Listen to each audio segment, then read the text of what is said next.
October 9th, 2012, Dharmasthala town, Belthangadi. It was 7:30 a.m. and left for college without having breakfast or carrying a lunchbox.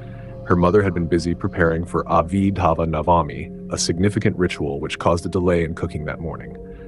Soujanya, a student at the Ujiri SDM college, followed her usual routine. At 3:45 p.m., she boarded the bus from college to return home. The bus was filled with classmates, friends, and teachers, all traveling along the same route. By 4 p.m., she got off at the Netravati bus stop. From there, her home was just a 20-minute walk.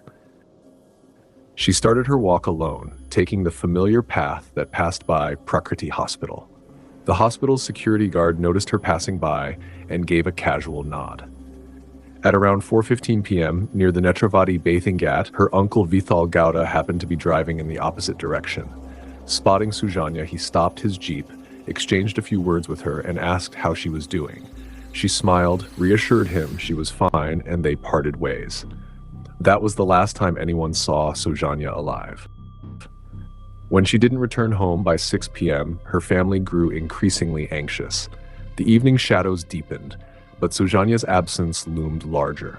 Little did they know, the peaceful roads of Dharmasthala had concealed a dark secret. Soujanya didn't return.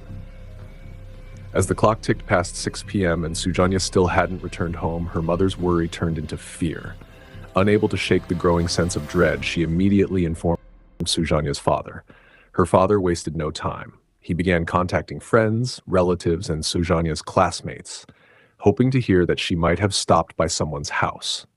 But every call brought the same unsettling response. No one had seen her. Her classmates confirmed that she had gotten off the bus at the usual Netravati bus stop and headed towards her home. There was no trace of her. By 7 p.m., darkness had already set in, making the absence of Soujanya even more alarming. News of her disappearance spread rapidly across the village. The tight-knit community responded immediately. Nearly 300 villagers, along with Soujanya's father, gathered to search for her. Flashlights flickered as the search party scoured every possible path. From the bus stop to her home, they combed through narrow lanes, dimly lit alleys, and quiet nooks. The anxious faces of her family and neighbors reflected the same unspoken fear. Every shadow seemed to hide a possibility, a hope to find her safe, or a dread of something worse. 4 hours passed, but there was still no sign of Soujanya. Desperation mounted with each passing minute. Finally, at 11 p.m., her parents and some villagers made their way to the Belthangadi police station. They handed over Soujanya's photograph, her mother barely able to contain her tears as she described her daughter's appearance.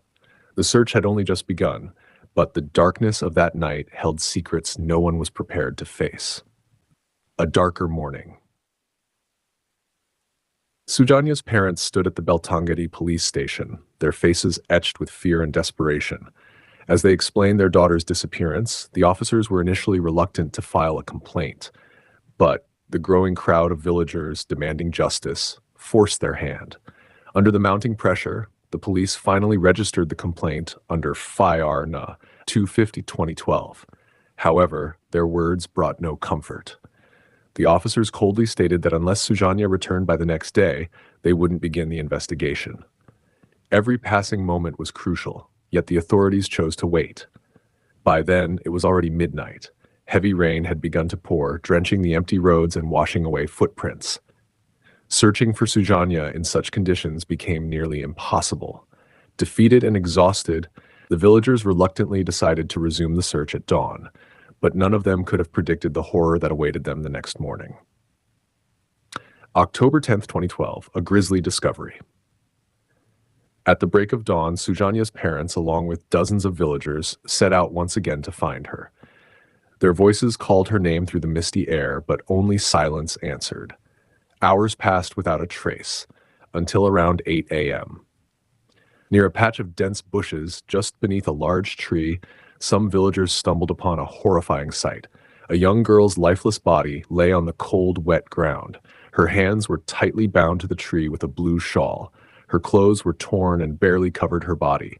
Deep wounds and bruises marked her skin, bearing witness to the unimaginable brutality she had suffered. But the most disturbing detail was yet to be seen. Her private parts had been deliberately covered with a thick layer of soil, a vile attempt to conceal the violence. The cruel act left no doubt that this was not just a murder. It was a merciless display of inhumanity.